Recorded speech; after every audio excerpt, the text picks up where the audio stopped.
Somebody on Facebook recently posted this question.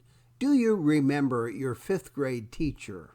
Of course, that instantly transported me back to the small town in the Willamette Valley that I grew up in, called Tangent, Oregon. Its population back then was fewer than 300 residents.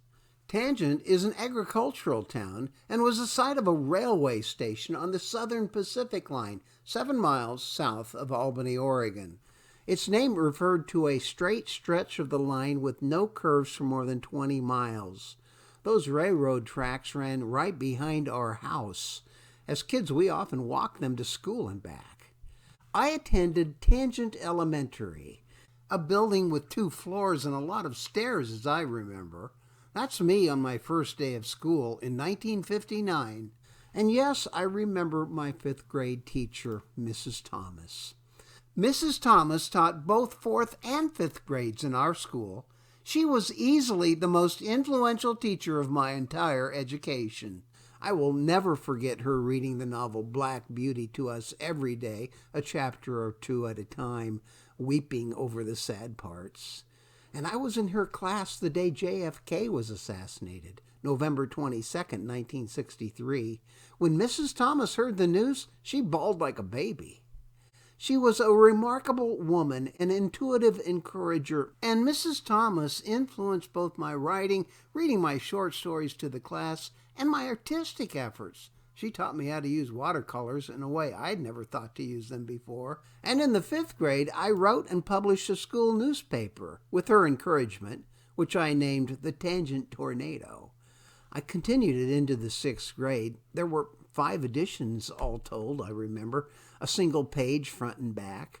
My mother typed the articles I wrote, probably correcting my grammar, and Mrs. Thomas mimeographed them in blue ink. I was the editor-in-chief, the news reporter, and the paper boy who distributed the Tangent Tornado to my classmates. I continued my education, of course, through middle school and high school, and eventually I got a BA in art and later a master's in business administration. I've been writing stories ever since, mostly works of fiction, but a number of magazine articles too.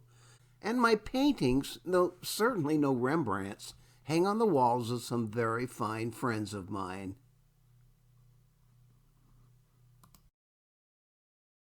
So, Mrs. Thomas, my 5th grade teacher, I know you're dead and gone, but in case you happen to be checking in on me today, I want to say thank you.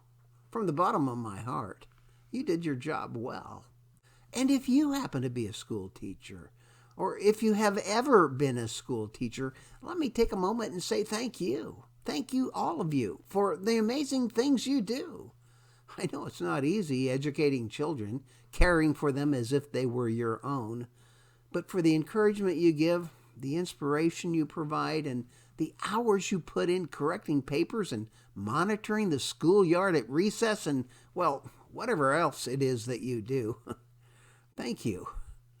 And I would include in that all of you who have been Sunday school teachers over the years, teaching our little ones the Word of God in the delightful ways you do with felt boards and cardboard cutouts and even puppets as you tell the stories found in the Bible. You teachers just cannot know what will become of that child you instruct. You may even forget all about him or her, but trust me when I say this, that child will never forget you.